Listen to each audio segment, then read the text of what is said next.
I think that might really be good.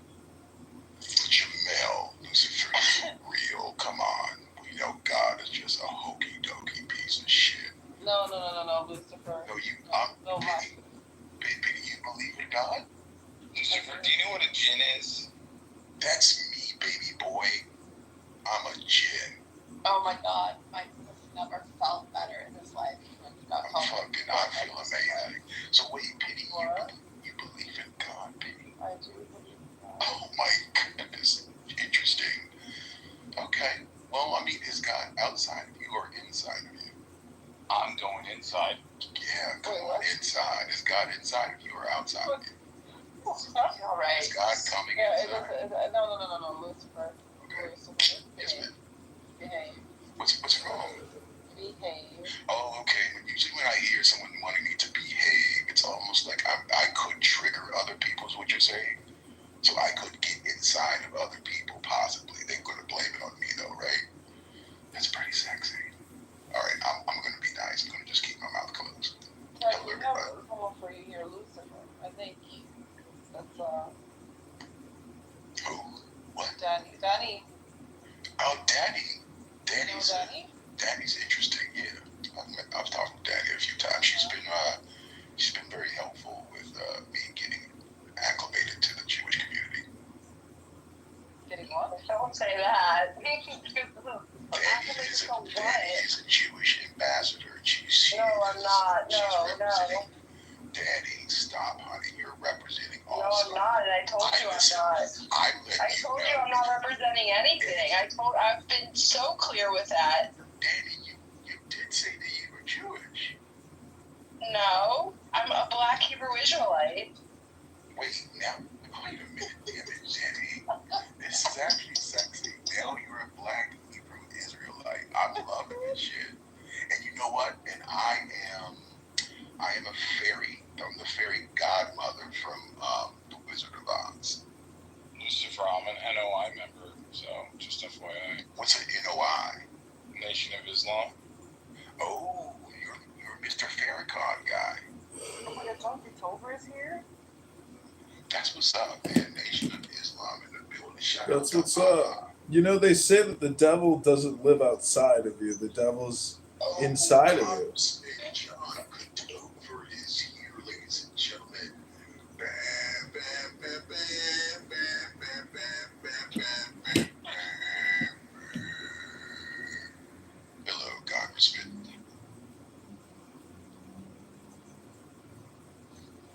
You guys know Congressman John Kitover. He's my motherfucking dude. That is the hippest, that is the blackest white dude that you'll ever meet. John Kitover. He is a nigger for real. You ain't black if you don't vote for John Kitover for Congress. Hey, John, that would be funny as shit if you did that. You should put some humor in your campaign, brother. Some real raw humor. Like shock jock humor. You're too scared to do that, though. You're a politician. No, we're creating content all the time. You gotta really love niggas. You can't act like you love niggas. Yeah, exactly. That's what I'm saying, Janelle. If you love niggas for real, you would talk shit to them. You feel me? Like, you won't be scared to talk shit to them. And sitting there basically like, nigga, what you taking this shit for real? Like, you really in your feelings, nigga? Like, what's your problem? You feel me? So, You sound like a nigga. yeah, I could be anything you want me to be. Sometimes I sound like a straight bitch. That's sexy. Yeah, thanks, boo. But yeah, like, dude, John, what'd you say, John? You said you do have. I'm saying I do a lot of comedy. I mean, I'm filming myself 18 hours a day and putting it on 10 different YouTubes. Provocative content, John. It's pretty provocative.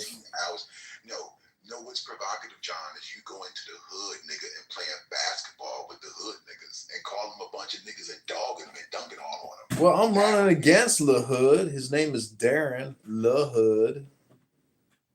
Okay. You're getting close. Okay. That's what I'm talking.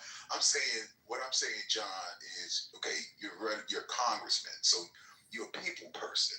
So you got to be able to smile with Karen and have potato salad with raisins, and then step over a few blocks down the street and motherfucker shake a tail feather with Keisha now. You feel me? I feel you. Alright, guys. So you need me. You need this. Anyway, you know you can always call me for advice, my nigga. So you're gonna need advice when you're in that office. Some nigga advice, some brotherly love. Well, I'll be sure to look up the Love Hard podcast on Spotify. Yeah, look that up or look up Love Hard Network, because you know I am a synergy specialist. I'm a consultant, so you can hire my services. Yeah. Well, how do we get Pennywise to Chicago so we can get married and start a family? Who's starting the family? Me and Pennywise. Oh shit, Pennywise! Congratulations. She recently broke up with her Michelin Ashkenazi boyfriend. Wait, dude, you don't want no rebound pussy. Have you seen how hot she is? Yeah, but I don't give a fuck how hot she is, John. Don't do it. It's not rebound pussy. She's a real woman. She wants to free Palestine, and together we're gonna free the world. John, just call me on the back end, dude. Like, if you're being serious right now, like, okay, fuck that. I love you, John. You know I do. I knew it. Lucifer has a thing for John, and he's trying to side out John right now. Stop trying to cock block him and let him shoot a shot. Yeah, let me shoot my shot. I'm trying to get some John dick. Damn, girl. Somebody told me on my YouTube channel that I'm not funny. Well, John, what does Penny think? Penny, is he funny? Yeah, he is. She's lying already to you, John. Don't fucking do it, bro. Unless you like a liar. Now, if you like a liar, which they can be very spicy and very, like, being with a liar, because it's very, you don't know what you're going to get, right? You never know. It's so inconsistent. It's so inconsistent, dog. And it is actually, it's fun. It's really fun. So, honestly, I really, what the hell? Make sure you guys just, videotape your escapades, your love. I think if you put it on the Congressman in Love on YouTube, I think that is television. Can you sing, Lucifer? Baby, I can do anything. Okay? She's almost up singing song. Ain't this some shit? Yeah, sing for us, please. Oh, no, not right now. No, come on. It's too early in the evening. I don't sing. I only sing around angelical hours around 3 a.m., 3 to 6 a.m. That's when my wings come out, my fangs.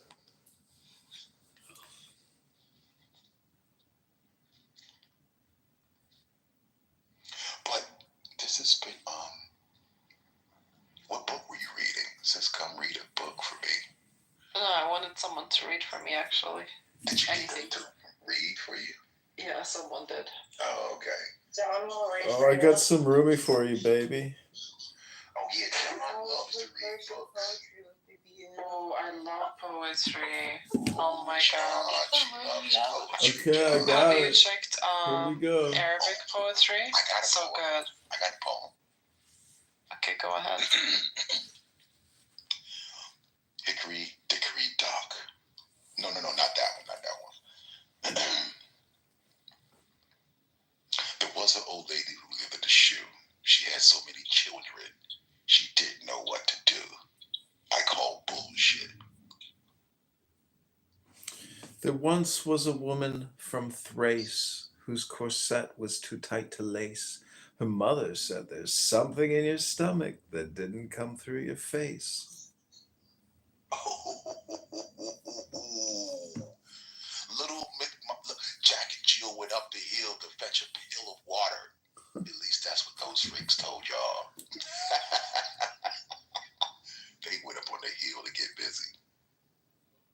Jill came. No, that was Jack and Diane. I think you're getting confused with the stories, you know? What?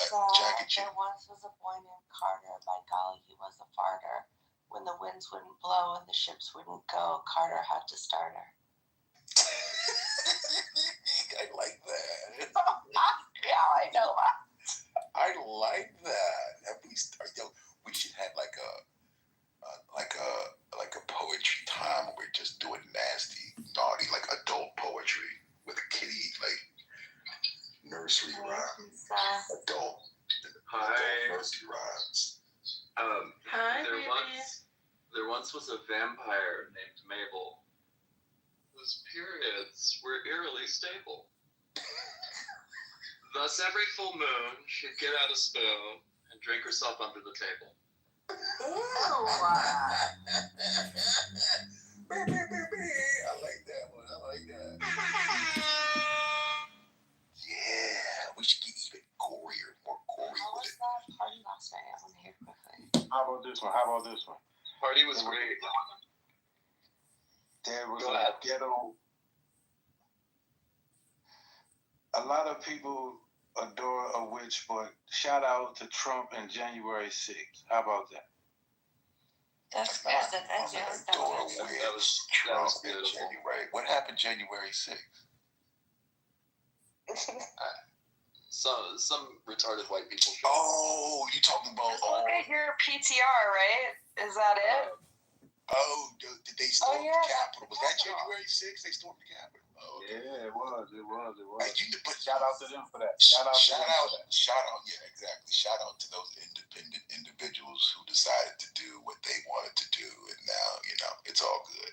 Does anyone have a limerick on that? Because I'm listening. Do you remember the photo of that little old lady and she's holding the American flag in the middle of the Capitol with all this like craziness happening? Hold on, I have to find it.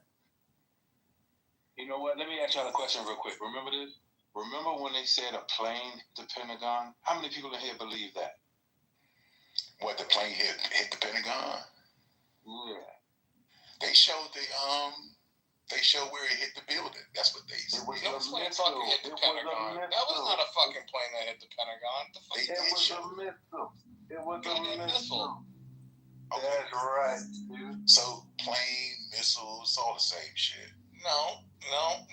What's the No, difference? it completely deconstructs the actual narrative for the American psyop that they have provided us here in the United States. Exactly.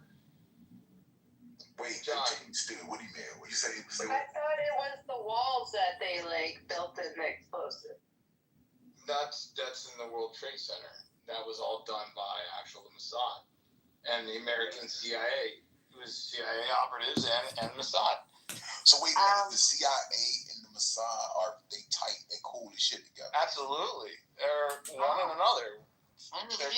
They're inseparable. This is why Jewish men, please don't have children with non-Jewish women, because then your children end up like Michael Bronstein. And they're very confused and they have a lot of internalized anti-Semitism. So John? that's your warning. John. Your kids. John. Oh, John's another patrilineal. John. It's the Wahhabis. It's all the Wahhabis' John. fault. John, help me out here. Well, the two patrilineals agree on it, I guess. John. Fucking motherfucker. Now you don't want to talk, John. What the fuck? Well, I'm good on Yali's good side right now. I don't want to upset her anymore. She's a very easily agitated young woman. I know she's for male castration, so I don't want to upset her. Damn, she's for male castration. Chemical castration. Holy shit, bro. No, I think I said male birth control. Male birth. Yeah, which would Okay. be Like neutering. no. So they would be given a dose of estrogen, and it would be a chemical, quote unquote, castration. But it's not a permanent one. It's sort of like women do now anyway. If you add extra hormones to prevent pregnancy, men can do the same. But John is horrified by this. We add extra hormones to prevent pregnancy. Yeah, that's what birth control is. Well, It's extra hormones. already for a long time been turning all of the men into fags. So What's a couple extra hormones gonna do? You sound so sad when you say that, Issa. No, I'm sick of fags. I hate fags. I'm so sad when you're Wait, sad. Issa, No, that's the only thing that the God of Abraham and I have in common is we both hate fags. You know something? That's not the only thing you have in common. Mm-hmm. What? One hate fags because they're always performing. Why do I hate fags? Abraham hates fags. Lucy, you try dating a fag and let me know. Oh my God. What happened? Michael dated a bunch of Oh, them. they're awful. How many fags have you dated? Too many. They're not awful. You're being But how do you know you're not projecting and it's a you problem? He's just playing. He's just. Oh, it's 150% a me problem too. Well, Because I'm also awful because I'm a fag. See, that told you self-hatred, right? No, when I say all fags are awful, I'm including myself. Right, but awful. You know what? This is not bigotry. It is just observational.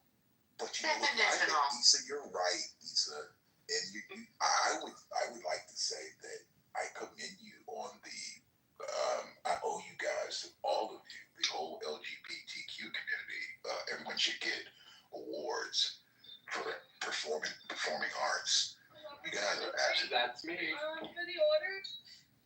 You are drama queens. I fucking love it. This shit is hilarious. You will read a bitch in a minute and cry about it. And then stab a nigga later on that evening, in the same evening. I love it. Lucifer, you live in the Washington, D.C. area, right? Yeah. So what's it like having DEA, FBI, and police rounding up all the criminals? I knew it was happening. I told everybody it was going to happen. I had already called this like 2 years ago. Because we need to clean up. We have to trim the fat. It is that the fat has to be trimmed, right? The corruption, the performance is coming to an end. I need to clean the house. I just wanted to see for a few decades or centuries how things would be. We've got the economy moving. We're about to move into a whole fucking another direction. Well, we got everybody cued. The psyops have been working, right? So killing is kind of like everybody kills somebody. It's no big deal, right? To kill a motherfucker, steal an apple, nigga, your whole head get chopped off. It's all good. So now. What's your name on the PSN? Yeah, I'm typing it in. You're gonna have to memorize them. If you want to calculate tangible book value, Rico, what do? I don't know. You have to remove from the stockholders slavery, right? And they have gone on to procreate more blacks, such that they might have darker skin than white people, and white people go on to procreate with whites, keep their lighter skin. And there's going to be two families that are going to converge. And of course, I'm just speaking from an individualistic point of view. I want to make it home at the end of the night. I'm not arguing with the police. You dig? Take the ID, do the background check if you have to, and let me go on about my way. I'm not going to stand there and start quoting the amendments and all this other nonsense because I want to go home. Y'all can, whatever y'all want to do with your encounters with the police, that's cool.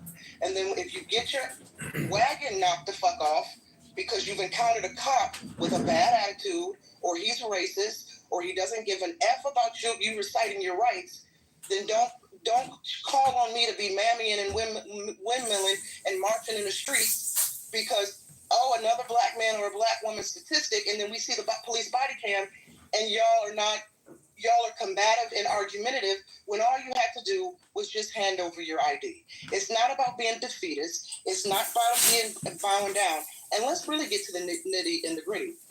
Elect better political officials. You want police reform, elect better politicians, and demand tangibles. Demand police reform. We vote blue no matter who in these liberal, urban big cities, and it's your politicians that you vote for that enable these police. elect better politicians. These politicians don't give a fuck about us. They protect the cops, right? We see what happens if one of us gets shot or beat in the street. What happens? They barely get convictions. They barely serve time in jail. It all goes back up to the top. So never mind what black people are supposed to do. Hold your politicians accountable. How about that? So sometimes, and I agree with comply, but sometimes it can go further than you just complying. So if you are obeying all the laws and a policeman pull you over, you have the right to ask, why am I being pulled over? You're right. I agree.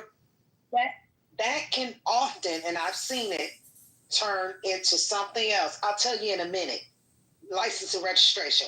You hand them the license and registration, and you're still asking, oh, okay, well, why did you stop me, officer? Did I do something? I'll tell you in a minute. That right there tells, what is the harm in the officer saying, I pulled you over because you blew the stop sign? Or, and then it goes further. Do you mind stepping out of the car? Why am I stepping out? Now, you're saying comply, but at some point, there's a violation to where you haven't told me why I'm being stopped. Then you asking me to get out of my vehicle. Now I am feeling threatened for my safety because this can go left really fast. You haven't even announced what the offense is. And so I've seen this over and over and over again, even under someone who has handed the license. And it's basically, to me, it just seems like a slave patrol to where now I have to tell you, oh, well, where are you headed? Where were you coming from? If I got a damn ticket, give me the ticket. Don't ask me where am I coming from, where am I going? What business is it of yours if I did a violation, a traffic violation? And that's where I understand the brother saying, do you give away your rights? Or basically what he said. Now I want to give an example. I was arrested, right? I was arrested one day. I had some illegal shit in my car, right? And the police, confiscated the illegal stuff that I had in my car. So when I got to the judge, my lawyer, right? Now they allegedly pulled me over for a traffic stop. These are narcotics undercover police that just so happened to pull me over for some bullshit and found some shit, but it was allegedly a traffic violation. So my lawyer to the judge said, Your Honor, our president, and it was Obama at the time, he said, our president passed a law that says that once there is a traffic stop for a traffic violation, that is the extent of a police officer's investigation. Like, there can be no further. There's no search and seizures. There's none of that, right? A traffic violation is a traffic violation. That is it. You cannot go further. You can't say, I smell weed. I can't do none of that shit. If you pull me over for a taillight, illegal turn, whatever the traffic violation is, that is it. And I walked away scot-free by getting caught with 106 fraudulent credit cards in my car. Scot-free, I walked away because they violated my right for searches and seizures. Thank you, Thug. Hold on, I think Mike Allen was trying to jump in there. Do you just thank him? He had 106 stolen credit cards in his car. What the fuck? No. Excuse me. I'm thanking him for his submission. Y'all can't be this slow. Hold on. They were not stolen credit cards. That makes it better. They weren't stolen. They were fake. That makes it so much better. They were fraudulent. That's it. They were fraudulent. That's so much better. They're not stolen, but they were not stolen. Yeah. You're right. That makes it so much less criminal. So it doesn't make it less criminal. It doesn't make it less criminal, but there are elements to a crime when you're being charged. If you charge me with murder, you have to prove intent. If you charge me with stealing, If you charge me with stealing, you have to prove that I stole it. So it's not stolen. It's not stolen. And y'all are missing. So why were there 106 fraudulent credit cards in your car? I wouldn't even respond to that. Y'all are missing the whole point. We're not. That was my business why. That's my business why. I was giving the account about what the law entails as far as traffic violations and police stopping people. But you're so much derailed on. Y'all just really listen. The Black King said he wasn't criminalized and didn't go to jail. Some of y'all should be happy about this. He beat the dog. Yay! The criminal got away. Yay. Okay. So we're not gonna interrogate him over his credit cards. If y'all want to know, hit him up in the back. I didn't get away because I wasn't committing a crime. The police violated my rights, and the judge, according to my lawyer, right, saw that my rights were violated, and I walked away scot-free. You weren't committing a crime with 106 fraudulent credit cards? Okay, watch this. Okay, watch this. Let's just say it wasn't credit card. Let's say if it was a gun in my car, right?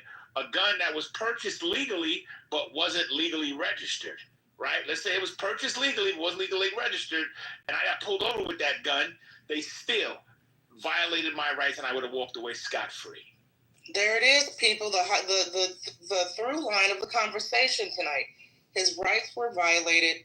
He walked away. The system worked. Go ahead, Micah. It did not work. He had fraudulent credit cards. Jesus Christ. He failed us. Bella, the judge said his rights were violated. And he's free. So move along. Right after he violated the law. Yes. But the judge said... I hear you. I know. I get the technicality. He should have still probably gone to jail. What crime did I commit by having forges? Oh, what crime? You had fraudulent cards. That was the crime. We're gonna move on. Okay, let's go to Mike Allen. Go ahead. Yes, I'll be quick here. I think that first of all, Thug, I'll just address you real quick. I don't know if you heard about the recent story where the lady was pulled over for a traffic violation, and she was going all crazy, and they found 2 dead kids wrapped in garbage bags in her trunk. I heard that one. So they pulled her over, and then for a traffic violation, and then ended up finding dead children in her trunk. Are you saying she wasn't going really allowed to do a traffic stop? No, she wasn't going crazy. She did not go crazy. She was acting evasive, but she wasn't going crazy.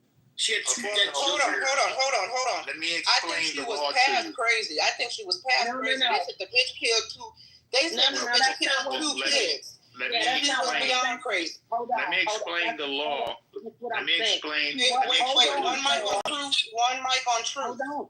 What I'm saying on truth. Thank you. What I'm saying is the way he made it like that she was going acting like a lunatic when they pulled her over. She wasn't. She was very calm. She acted like she was trying to portray herself as being normal, but something was off. That's all I meant when he said she was going crazy. She was acting crazy. She wasn't. Okay, so here is the law to that, right? Since you said, what am I supposed to think about her having 2 dead children in the trunk? So there. Search and seizures couples with a reasonable suspicion. See, there is where the law becomes particular. If the police have a reasonable suspicion to detain you, then they can search your vehicle. Now, that reasonable suspicion may have been something that triggered them to say, ma'am, step out of your vehicle. Right? They have to explain that. All of this goes to court, right? Court, lawyers, prosecutors, they all have to explain the case and say why they searched this woman's vehicle. So when I went to, in my instance, when I went to court and they explained why they searched the vehicle, they had no probable cause. So now when they go to the court and they explain this woman been finding 2 babies in the car, they have to explain what their probable cause was. And the probable cause found those babies in that seat, thank God, and they had a decent burial. And I'm done speaking. Okay. And just really quick to Hold on. I think everybody... Wait. I want to see if Mike Allen had a chance to land, and then we'll go to you, E. Go ahead, Mike. No. I only got one sentence. I mean, look, I was mentioning Doug's thing. If you get pulled over, whatever, okay with that. So Trap's not up here anymore, but I think Trap made a good point when we were talking about lowering the probability of something bad happening. Nothing good is going to come of not complying. It's always going to end bad for the person other than the cops. And what I think is not getting mentioned here is, look, if the cop asks you to identify yourself and you say no, the only people that say no are people that have shit to hide. If a cop's going to search my car at any point in time, they're going to waste their fucking time. Go ahead, cop. You're about to waste fucking 20 minutes searching my fucking car, you dumb fuck. Go ahead. You want to fucking run my ID? Go ahead. The only people that don't do that shit, and you know what it always ends up happening? They have warrants. They have other shit going on that they don't want to be found out. They have a suspended license. They shouldn't be driving in the first place. There's no reason other than you're trying to hide something when you say no to a police officer for anything, and I'll land right here with this. My next door neighbor's a cop. Now, he used to do he's older, so he does forensic accounting stuff, so he's got a desk job, but he used to be a patrol guy, whatever. He told me this. He goes, the two most dangerous calls a cop can respond to are domestic violence, because everyone at the domestic disturbance is in a bad mood, and none of them want the cop to be there. And the second most dangerous one is traffic stops. When that cop walks up to your car, they are walking in blind. They have no fucking clue what is about to happen to them. And you got to think about that for a second. Imagine if some guy, like you say, you get a minor fender bender, and you get out of your car to check your damage, and the other guy doesn't want to get out of his car. So you got to walk up to his window to be like, hey man, we got to exchange information. You know how fucking terrifying that would kind of be? You're like, yo, who the fuck is this guy? And by the way, to the lady that mentioned that, I would say this to you. Every video I've ever seen, the first thing the cop says is, do you know why I stopped you? And they explain to them, I stopped you for this. Every time. That's like protocol. Do you know why I stopped you? You ran a stop sign. You have a taillight out. You were speeding. You were this. They tell you, now I need your license and registration. The reason they need their license and registration is to make sure they are willing or capable of driving a car with other people being on the road with them. So not complying with the police officer is the worst decision you could possibly make. They don't want to be there just as much as you don't want to be there. They don't just pull people over for the fuck of it. They pull people over for a reason, and they want to see who it is. Bam. Here you go, cop. Bam. Bye. You're wasting your fucking time dealing with me. Sorry I sped. Give me my ticket. Most of the time when you're nice to them, they let you off with a warning. Can I speak? Because can I speak to what he's saying? Really quickly, Truth. I was next in the queue. I do want to hear what you got to say. I just wanted to respond really quick. I do feel like mostly everybody missed what Thug's whole point was. It had nothing to do with whatever he had going on at that point in his life, why he had those credit cards, but it did have to do with the reason it got dismissed is because there is a due process to things and there is a proper protocol that's supposed to be followed. So there's one thing, I can't speak to whether he's right or wrong for what his situation was, but I can speak to the fact that I absolutely agree with it getting dismissed if the evidence was wrongfully obtained. There's all types of things that people do that the cops swear an oath to literally uphold justice, which means that when they go, I would have no issue with compliance, and I don't have an issue with compliance, which I've said multiple times. What I don't think is that people should absolutely have to comply when it's not appropriate. You should not just have to get your property searched or seized. You should not have to speak, and there's all types of reasons why these rights are why they came up with in the first place. For example, the Fifth Amendment right is probably one of your most important rights because anything you say can and will be used against you. Something like 10 to 15% of people who are actually convicted of criminal cases actually were not even guilty in the first place. They just take plea deals because they're scared of what's going to happen if it does go to trial and they're wrongfully accused. So whether they're guilty or not, you got people who take plea deals all the time, and it's absolutely in their best interest to exercise their rights. And in fact, if you have an attorney, that's the whole purpose of an attorney's job is for you to help you exercise your rights to the fullest extent. And they're going to tell you all of those same things. They're going to tell you don't answer any questions. They're going to tell you that, generally be compliant, but, if it's not in your best interest, don't. In that same regard, yes, you should be generally compliant with police officers, but at the same time, yeah, you do have rights. So no, I don't think that. And to your point, Mike, when you're saying, do you understand how scary their job is? It seems like they don't understand how scary their job is because you know what? As a police officer, that's what you sign up for. You're dealing with violent crime. You're dealing with all types of shit.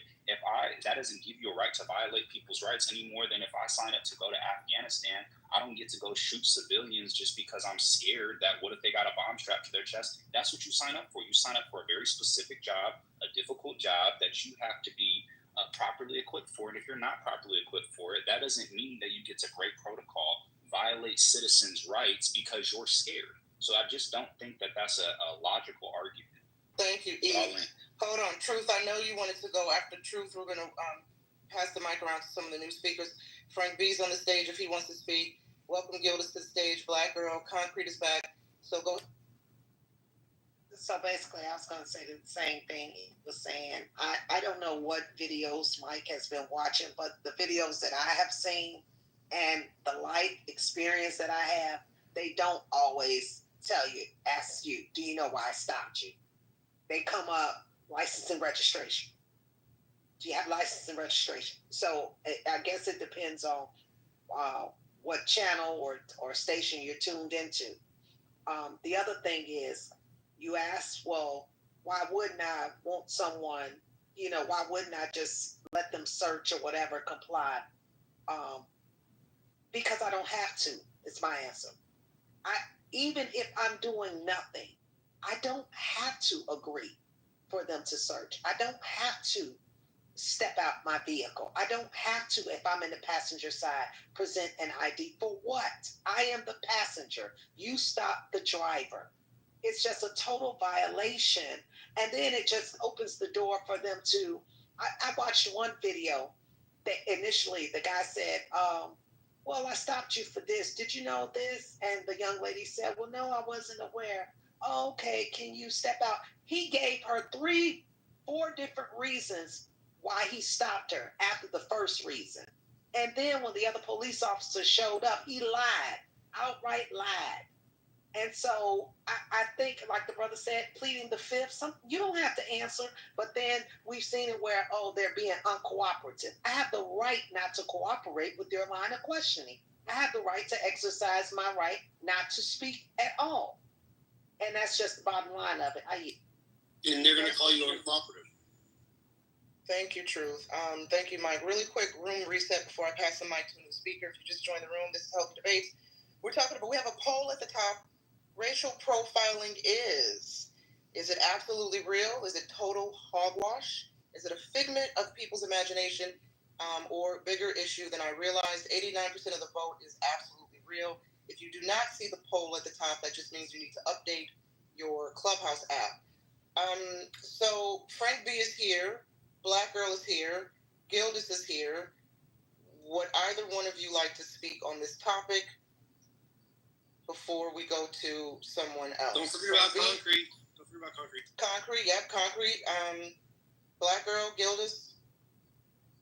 I'm okay. Good, thank you. Oh, concrete's good.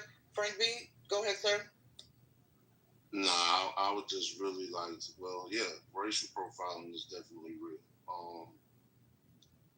To those who spoke earlier, the gentleman who spoke earlier, was basically saying, when the police pull you over, do whatever they tell you, no matter what it is.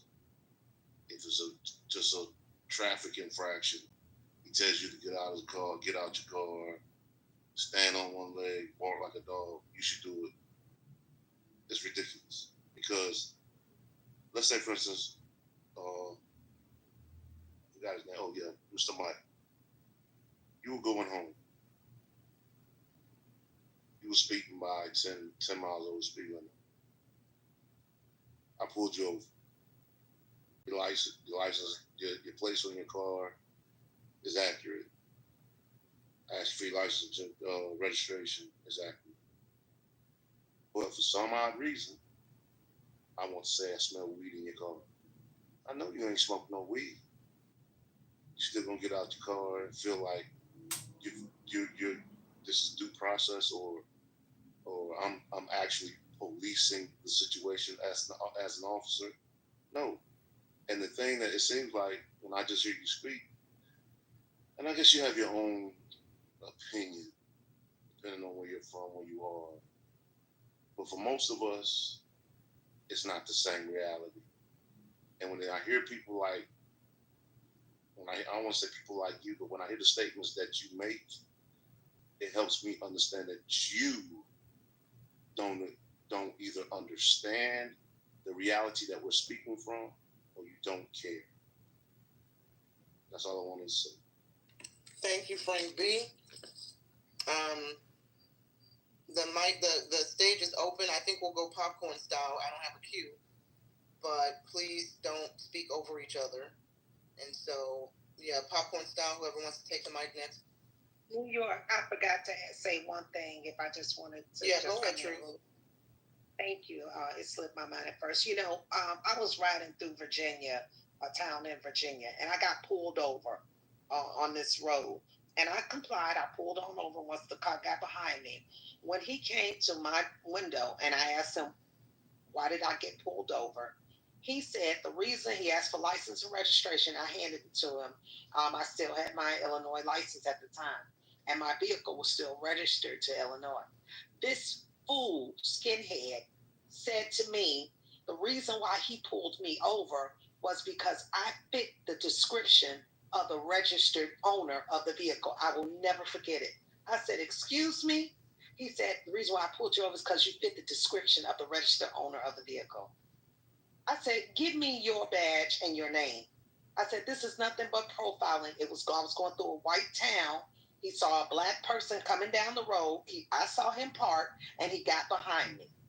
This is the stuff that we're trying to talk, that we're explaining to people. You can comply all you want, but when someone is profiling you, they will make up stupid reasons to say that they want your information. Anyway, I yield with that. That's all I want to say. No, and on that note, and I'm glad you brought that up, and what I'm about to say is in no way to minimize that experience and that share, but that example highlights why, for me personally, that type of cop encounter, and I'm not suggesting you did this, Truth, but for me, if I had that type of cop encounter and I recognize I'm being racially profiled by a very problematic and seemingly racist cop, I'm going to do everything I can to make this encounter as short as possible. I'm not going to argue with him. I'm not going to debate laws. Run my plates, run my ID, and let me go the fuck home. If possible, you did? Well, exactly. And I said, really quick. Hold on. I said the reason why I fit the description of the registered owner is because I am the registered owner. And he just looked at me and he handed me back my shit and he got in his car and I pulled off. It made no sense. Look.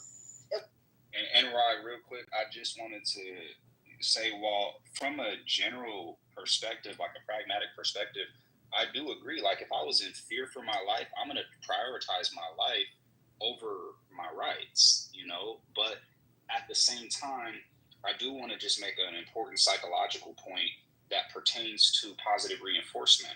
When a cop is violating your rights and you allow them to continue to do that, you are positively reinforcing that. So you don't know that that's necessarily going to protect you by complying. Sometimes the only thing that is actually stopping a cop from continuing to do something that could be harmful to you is the fact that now he's like, I've encountered somebody who does know their rights. And this happens all the time where a cop is not able to manipulate somebody because you say, okay, no, I know it's my First Amendment right to record. I know it's my Fourth Amendment right not to be searched. And I know it's my Fifth Amendment right not to have to answer any of your questions. So sometimes that actually is the case because, at the end of the day, cops don't want to go to jail too. They don't want to lose their jobs. They don't want to get suspended, and sometimes the only people who really are going to hold them accountable is people who do know their rights or people who do have a lawyer or people who will file a complaint.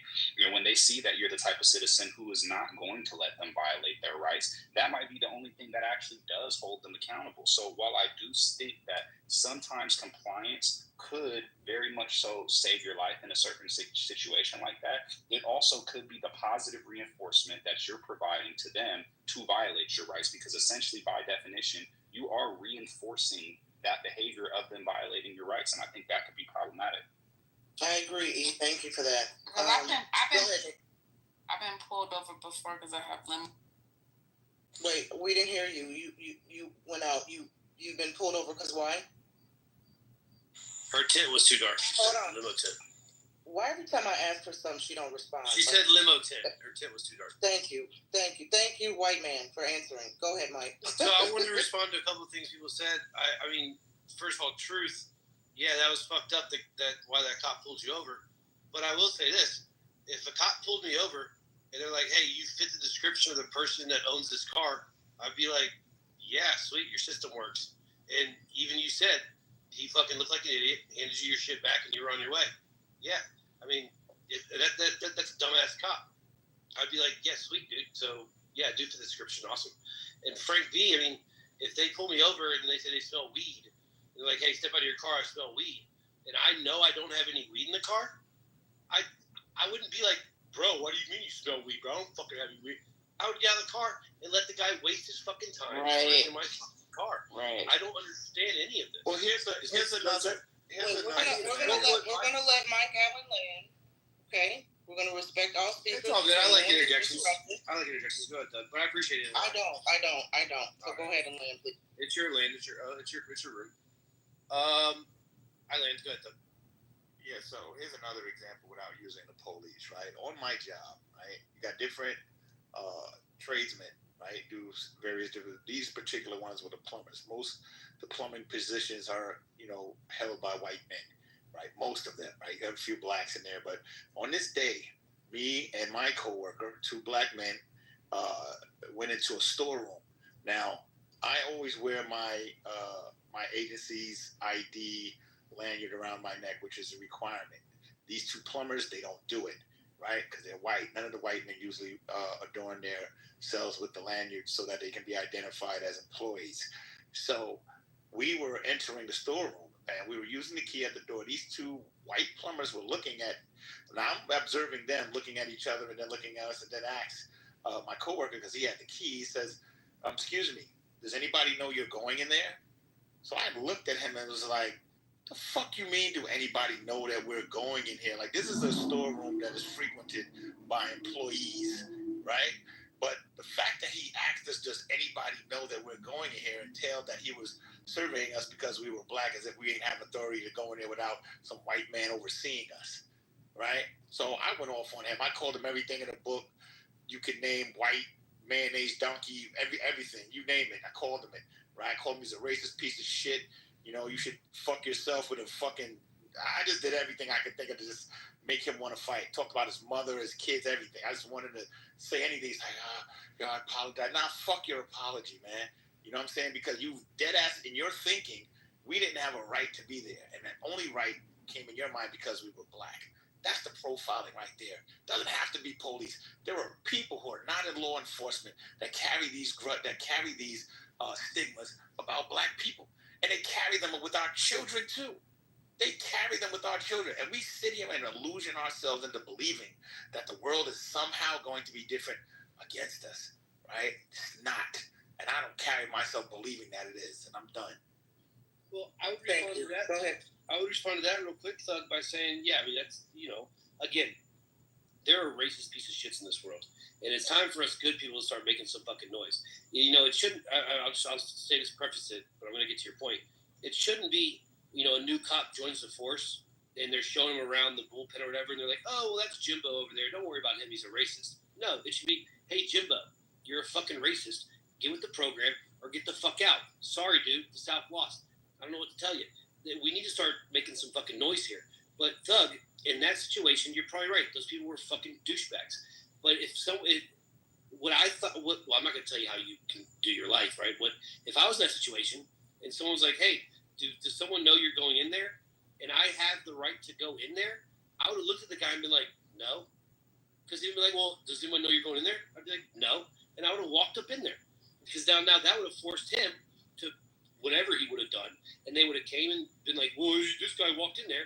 And then he would have looked even more stupid because he'd be like, yeah, Doug is allowed to go in there, so why the fuck are you saying anything? If some dude asked me that, I would have been like, no one knows I'm going in here.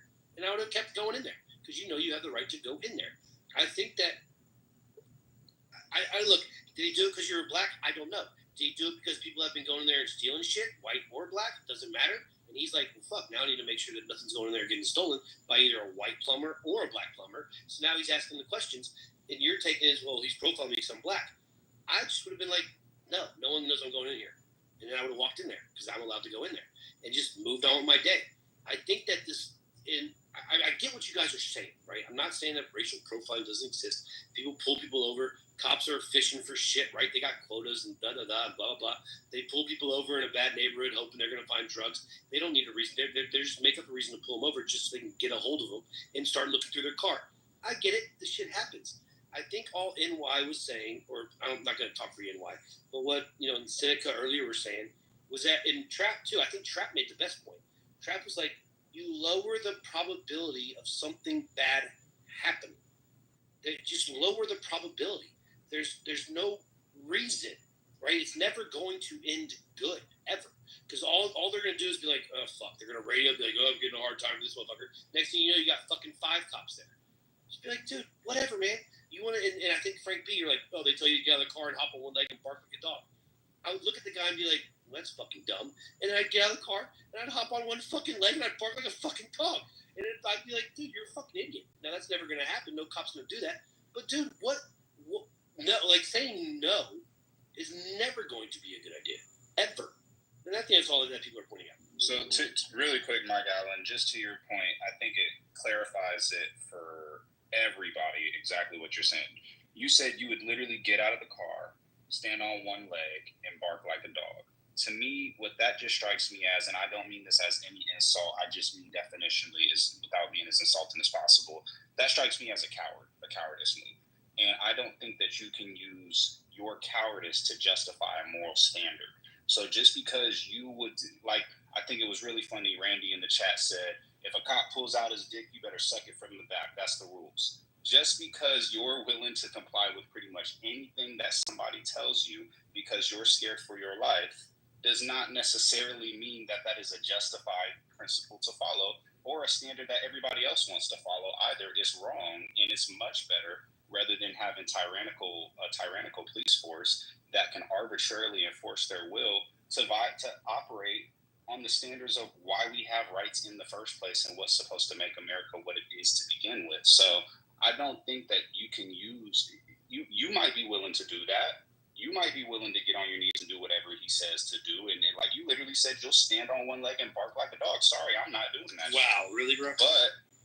But I'm just, I mean, that's what you said. I'm using your exact words. Hold on. You can respond. Let him land, Mike. Hold on.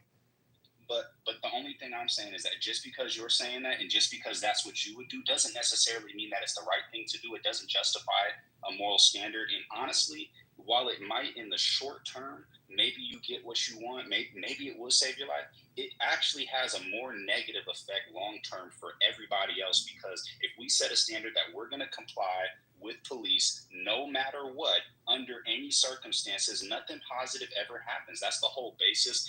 What if people just complied with slavery? Then how is it ever going to get overturned? What if there was no civil war? Simply compliance is not always a positive way of seeing the change that you're going to want to see. So yes, to some extent, I'm not always going to go for what's most short-term and immediately going to benefit me in that moment. Sometimes I'm going to look at like, man, I wish there was more people who could make a change, so that way we don't have to have our rights violated, because that's what we got them for in the first place. So that's where I'll end. Mike, before you respond, I was reading some comments in the chat, and listen, I'm going to pray. I'm going to pray that none of us, black, white, male, female, gay, straight, trans, it doesn't matter, that none of us ever during a traffic stop have to suck cop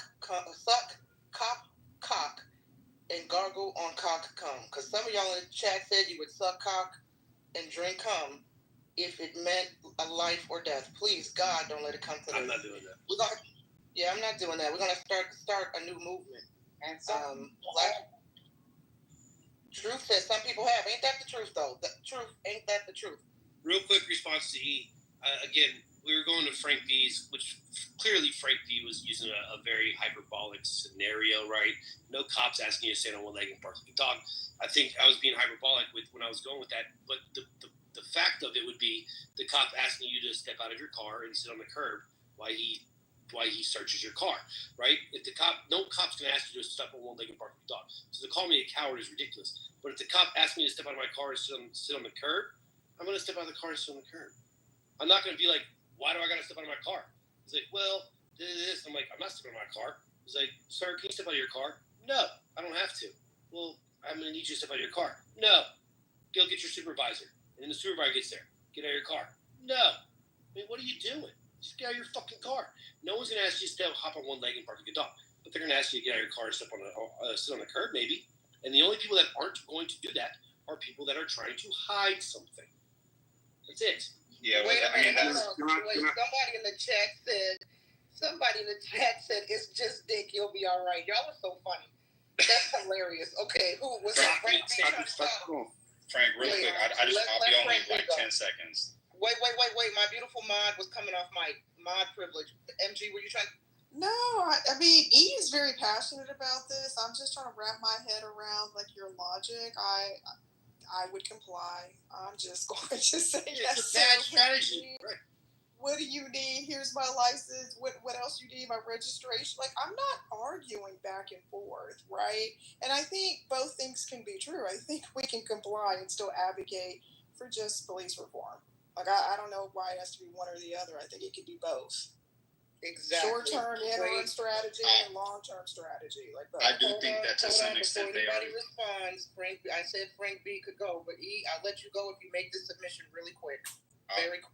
I'll be very quick then. I do think that sometimes compliance and the reform are mutually exclusive. Mike Allen, to your point about the cowardice, I'm not referring to the cowardice of the particular event, the particular example of standing on one leg and barking like a dog.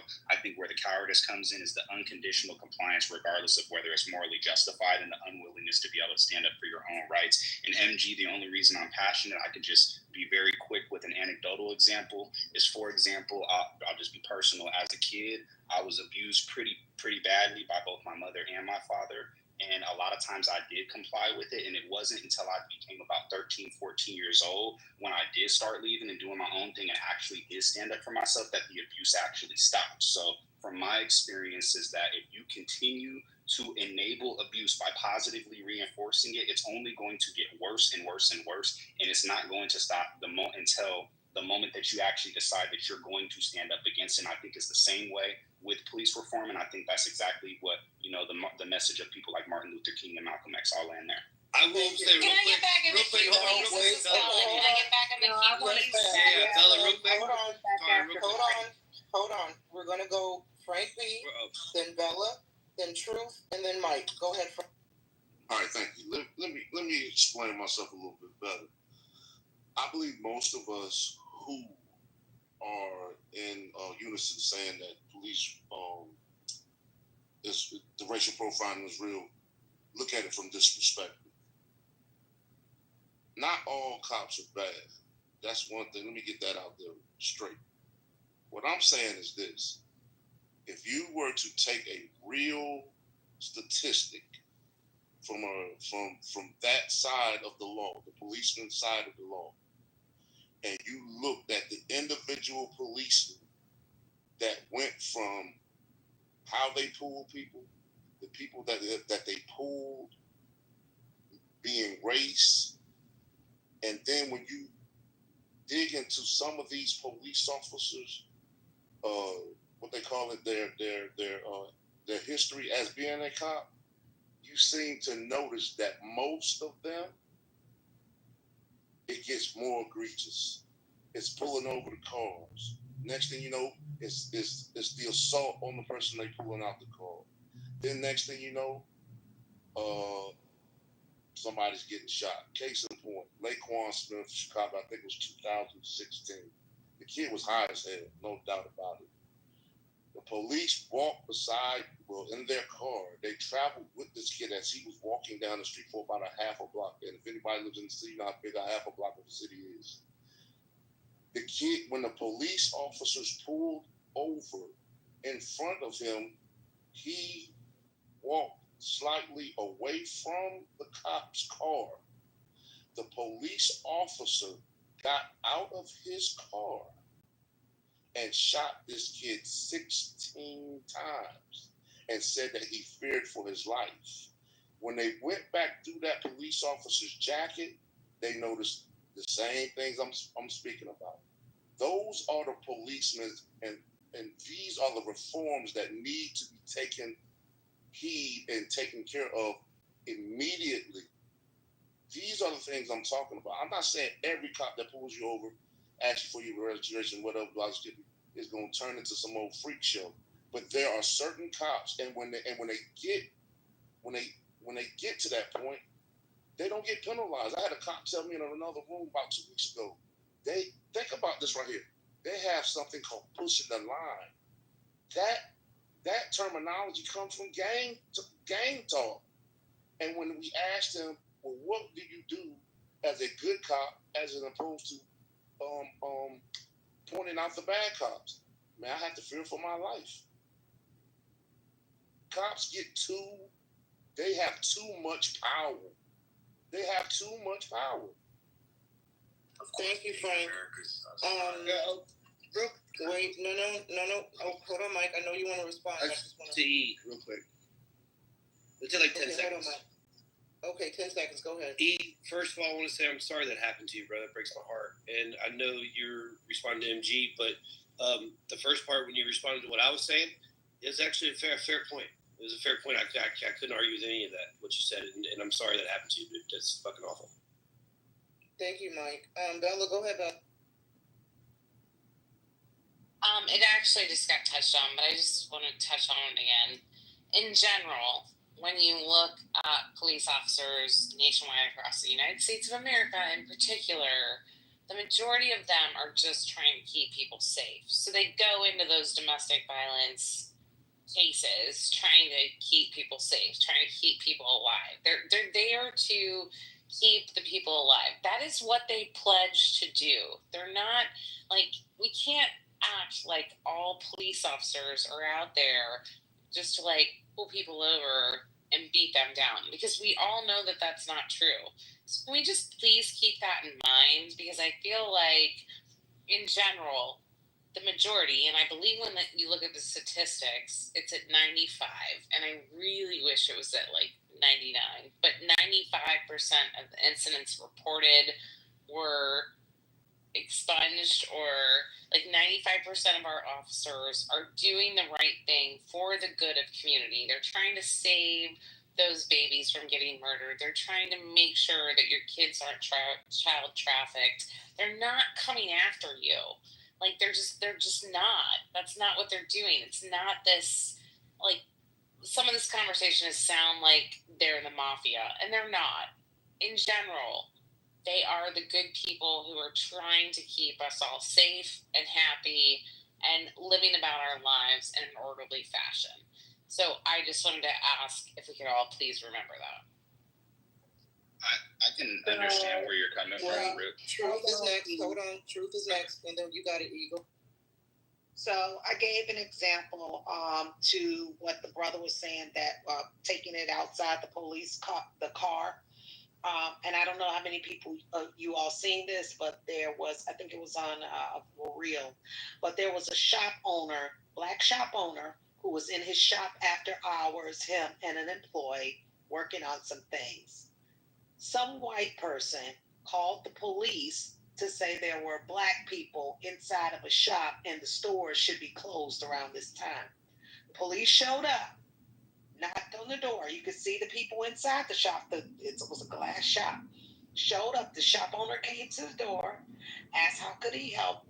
The officer asked, what was he doing in there late? He says, well, we're doing some business. And he asked him, he said, do you know the owner? He said, do you know the owner? Because it's a black man. He said, yes. He said, you do? What's the owner? He said, I'm the owner. He said, oh, you're the owner? 2 white cops. And he said, yes, I'm the owner. He was like, well, can I see some ID? He was like, why? I'm inside my shop. He said, well, show us that you're the owner. Do you have the keys to the shop? So the store owner puts the keys in the shop. He's like, yes, I have the keys. He was like, well, we just need to see some ID. He said, why? I'm inside my shop. I told you I'm the owner. I have the key. Basically, it wasn't until a white man down the street at another shop happened to come out and tell the 2 white officers that, hey, that's his shop. Oh, it's his shop. Yeah, that's his shop, man. Leave him alone.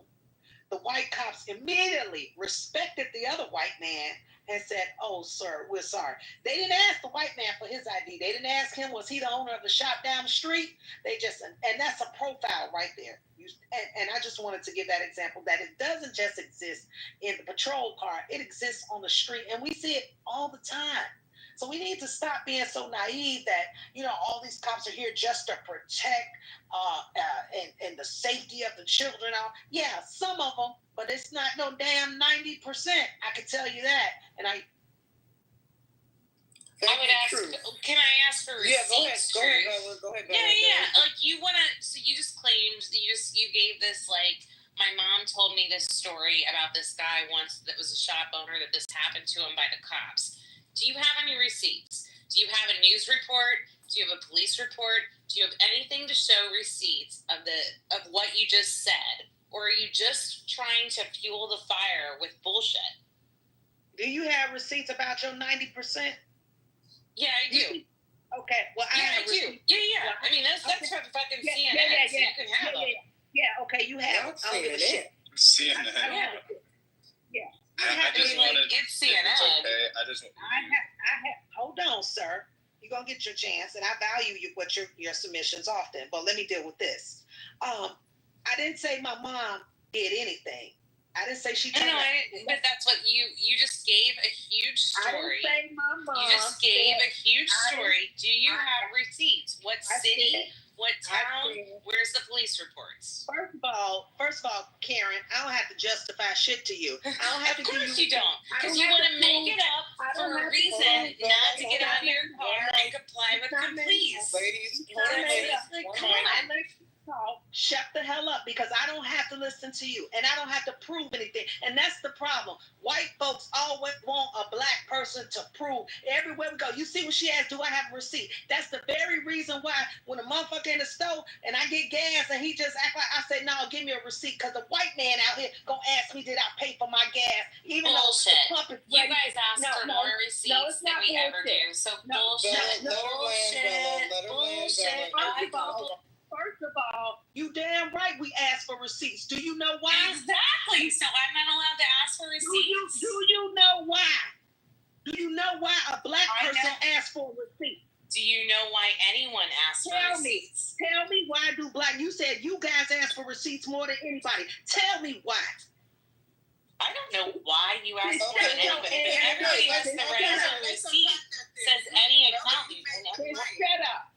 Hold on, Bella. You just made the claim, and I think she asked you a valid question. You said we ask for receipts more than anybody. Why? I don't know why. No. I don't know why. She said we do, but whenever I asked for receipts, she said, well, you provide receipts, and I said I would be happy to, and then I asked her for receipts, and she was like, I don't owe you anything. That's how the conversation went down. It sure did. It sure did. Yeah. That's exactly how the conversation went down. It's like, you don't owe me anything, but I owe you everything. Why do I owe you anything? No. Why do I owe you receipts? Because I gave a submission of an encounter that happened on a Facebook reel that we could see. It was posted from the camera. This is the reason why. This is exactly the reason why. Because we're talking about law enforcement and we're talking about legal records. And so if you're going to talk about legal records with law enforcement, the reason that we can enforce body cams, the reason that we want to believe in our police force, that I want to believe that my police force is 90%, 95% good, not out, that they're really trying to catch the sex traffickers and not trying to just pull over random black people. Sure as fuck hope that they're not doing that. But that is the reason, is because we are talking about the legal system. And so when you get into the governmental legal system, you have to have receipts. If this happened, I would like to know the city and the state so that I can look up the police reports as to what happened. Okay, so first of all, it wasn't no police report. What are you talking about? Who said it was a police report? Well, it was a police encounter, but there's no report. No report. I just told you, if you were listening with both of your white ears, that when the white man came out and told them to leave the black shop owner alone, they didn't ask him to identify himself as the white shop owner. Do you understand why this is like hearsay? Let me finish, because you didn't hear it. So no, I heard it. It just still sounds like hearsay. No, you didn't. No. Okay, so now tell me, because I'm going to get back to this, because you're not going to get out of this. Why do black people ask for receipts more so than anybody, as you stated? Well, you said that you had the answer for that, so you tell me. No, I didn't say that. See how you're hearing you're trying to switch words around? You're crafty, but you're not. Yeah. Oh, You're okay. not crafty enough for me. So when you said black people ask for receipts, you guys more than anybody, I said we do. And then I asked you, do you know why? You said we do. And I don't know why. I agree with you. I said it. You agreed. But I don't know why. So you clearly know why. So can you please explain to me why? So if you don't, Bella, in truth, I think we should move on. I don't feel like this is. Yeah, I'm not going to do of course it is. Go ahead, shield her. Shield. Hold on, Bella. I agree we should move on, but when Bella says you guys ask for receipts more than anybody, she makes the submission as if she understands why. So I too was waiting for her to explain, from her perspective, why do black people ask for receipts more than anybody? You're the one that made the claim, Bella, and then said, I don't know. Well, no, Truth was ready to explain it to me with all respect, Nye. I mean, I know you have a green bean, but you're not like the expert on this. Hold on. Bella, hold on. You're right. I'm not an expert, green bean or no green bean. You made the submission, and now we're asking you to explain from your perspective, because you stated it. Don't be a smartass with me, miss. You're the one that stated black people ask for receipts more than anybody, as if you understand why. If you don't understand why did you say we ask for receipts more than anybody? How would you know that? I don't understand why you ask for receipts more than anybody, but I do know that you do ask for receipts more than anybody. So there's a difference there. Why do you think that? There's a difference there. Because I've been asked for receipts. The first thing that she asked me for was, where is the receipt? Okay, let's move on. Like, that is the reason why. She can't answer the question. She just wants to be What are you talking about? No, that's bullshit. That's bullshit. I'm so sorry, Truth, but shut the fuck up. Like, literally, you're just... Okay, you're right. You're so right. Every white woman is a liar. You're right. Like, we're all out to get It's not every white woman. Hold on. Let me ask you something. You got a white woman here. Hold on. You got a white woman here on this panel that literally called you a racist, Bella. So you got to step down here. I'm not stepping down for shit, Jess. You're the racist white bitch. Is this the white girl mom? This is not the white girl mom. Oh, yeah. This is Jess, the white girl mom. Yep. You guys calm down. Crazy, nasty. What's going on? Okay, I'm muting because the white girl mob is attacking the stage. Listen, all voices are welcome here. Black, white, male, female. Bella, I'm not giving you shit. Not at all. You're welcome to speak. I welcome your voice. But the thing about it is, you made the submission. Truth asked, why do you think, since you seemingly are aware that black people ask for receipts more than everybody else, from your perspective, why do you think that is? And you said, I don't know. I think that was a great opportunity for you at least to just do a little bit of critical thinking for this conversation and just take a guesstimation. But you refuse to do that. And then here comes Jess talking about stand down as if Bella's under attack. She's a grown woman. We just asked her a simple question. So, white girl mob, stand down. Bella doesn't want to engage. We'll give the mic back to Truth. And then Jess, since you have a lot to say, you can go after Truth. If you don't mind, I did want to just chime in really quick. Is that okay? So for that very reason, she asked me, do I have receipts? I turned around and I asked her, she said yes. Then I said, why do I have to justify anything to you? Why do I have to show receipts? She gave an answer because she didn't believe me.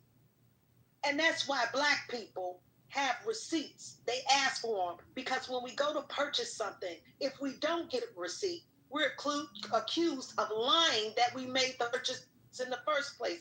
And some have even been strung up and hung for stealing. Some have had their hands lopped off for stealing because they didn't get a fucking receipt.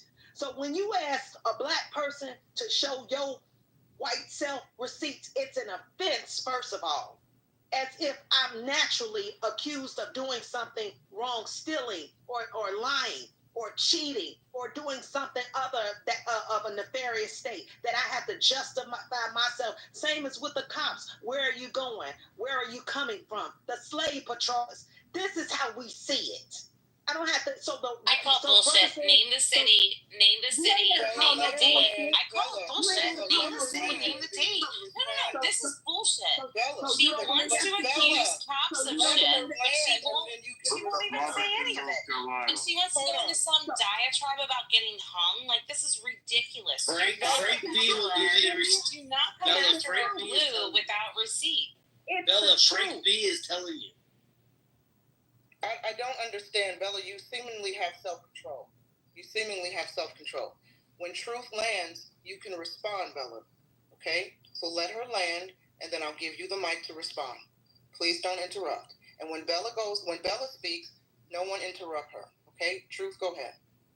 So, thank you. I think that's New York, NY. I've given my submission. Obviously, someone who's new to Earth will not believe any of the facts of the history that has happened to people of color. And so it's no sense. They're not going to believe it because it didn't affect their lily whiteness. Now, Bella, no one interrupt Bella. Bella, go ahead. Please, everyone keep their submissions under 2 minutes. Go. I'll happily keep this underneath 2 minutes. It was very simple. I asked for a simple question of where this entire scenario happened, what city, so that I could look things up. She doesn't want to give any of that sort of information, and then she wants to claim that it's my fault because I'm white and that I'm asking for information to verify what she's talking about, the black shop owner versus the white shop owner with the entire police interaction. What I'm saying is, and this is the reason that I started this conversation, was we've got to believe in the fact that in general, whether you're white, black, Mexican, whatever race you are, that the people who are out there, who are in the cop cars, are fighting for the better society and that they're looking out for you. And if you don't feel like that and you're going to be combative, then yes, that's how these crazy things happen. Whether it's the woman getting dragged out of the car, like, I don't want to see any of it. But these tales, talking about these tales of stories from 20 years ago, don't do us any good. Like, can we talk about today? Can we talk about now? If you're going to bring up an incident, talk about what's going on today in our society. Don't bring up some bullshit about history to try and justify your point with absolutely no facts behind it. Please. That's all I'm asking. Truth, let me ask you a question really quick before we go to Jess. When you shared this story, did you tell us the city, town that this incident took place in? No, I was just relating it to what the brother had shared about. It's not his submission that it's not just profiling in the streets, it's profiling other places, and I was relating it to the reels that I had seen that someone had posted about this encounter. Now, for Bella's peace of mind, can you tell us, do you recall where this incident took place so she can go look up the police? No, I don't, but I was going to go back and see if I could search it out. But for real, I want her to have unrest. I don't ever want her to have no peace of mind. Jesus. Okay. Wow. Okay. So let's go to Jess, because Jess came up to the stage with smoke. Jess, do you have something to say? Imagine that. I'm thoroughly enjoying the comments with everybody. Just yielding to the mic. Love y'all. Yeah. Well, I did just want to say real quick. Yeah, go ahead. I was waiting. Appreciate you. I was waiting for a little bit. Bella, throughout the conversation, I'm gonna do my best to try to, one, be on track with what we were talking about, and two, be as fair to you as possible. But I do just want to say that you have made quite a lot of comments in here. One, you made a comment that Black people ask for receipts more than anybody, which then you proceeded to say that you don't understand why. You also said that Fourth Amendment rights didn't even try to understand why. Okay. Didn't listen to that. And then you made a comment that Fourth Amendment rights only pertain to when you're on private property. That was incorrect. You made a comment that CNN is your source of statistics. So you said quite a lot of stuff. And then most recently, here's where I'm trying to be as fair to you as possible. You're saying that 90% of officers that they have good intentions. Okay, let's say that you're right. There's two demographics of people that I've experienced in my life who are some of the most traumatized demographics that I've seen. One is gangbangers and two is police officers. Why? Because both of them are constantly in life-threatening situations. So from looking at it from a police perspective, in all reality, when we have nurses, these people are required to go through medical school, 4 to 6 years of schooling in order to be able to operate, because they have people's lives in their hand. When you have any different profession where somebody's lives are in your hand, you usually are required to have an incredible level of competence. This is not the case with police officers. They don't have the psychological training. So even if what you are saying was true and that they had good intention, the reality is, yes, police see a lot of crazy shit and these people are traumatized as fuck. And so what do you think happens? You don't think that they're potentially going to be profiling people? You don't think that if a police has gotten shot at or has some type of crazy experience with a black person, you don't think he's potentially likely then to go and profile the rest of black people? I don't see how anything that you have said in this conversation, one, it's been primarily ad hominem. You haven't really made any actual arguments to anybody. You've just been insulting to everybody. You said fuck you to a bunch of people. It's really in some sense been kind of childish, but and I'm not even trying to be insulting. I'm just trying to keep it real with you. But at the same time, it doesn't seem like you're logically evaluating what you're actually even saying in terms of them having positive intent. No, you can't make that assumption that these people have positive intent. You're not in their psychology, and we've had too many examples of where that's not the case. And in order for you to even be able to make that assessment. So what are you really basing it off of? If I can get in right quick, it won't take but a second to add on to what he just said to Ms. Bella. I just pulled it up. It happened August 25th. August 25th, 2020. Store proprietor Yema Khalif, his wife and business partner at 1 o'clock a.m. This is the story the lady was telling you about. That's your receipt. And you said not something of 20 years ago. Well, there's a bridge between 20 years ago and now. Lumberton, North Carolina, they had to shut down a whole police station because they were involved in drug trafficking, prostitution, along with profiling and racism, and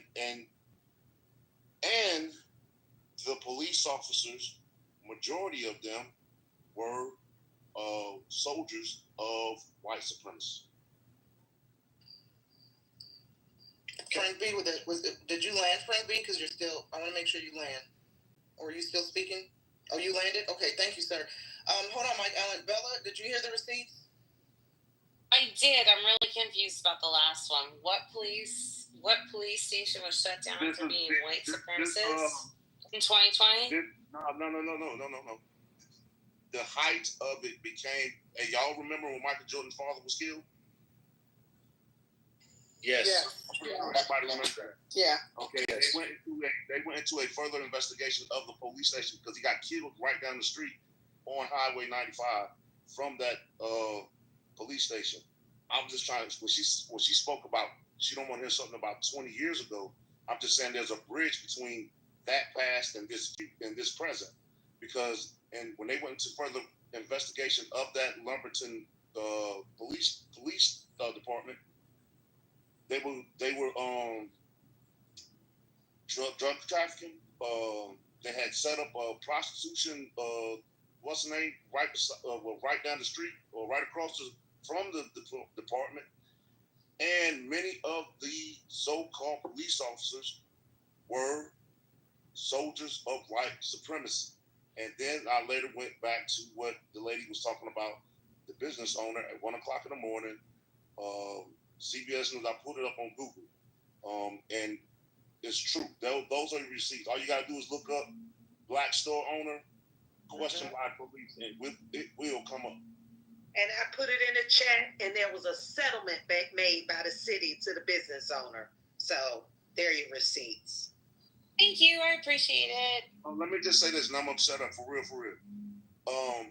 Miss Bella, the term "let us see the receipts," believe it or not, that term was basically brought about for us to hold each other accountable for the shit we say, meaning us black folks. So sometimes when you speaking on stuff, understand where it come from before you just saying we throwing it out there just to be throwing it out there, because we do hold each other accountable for the shit that we say.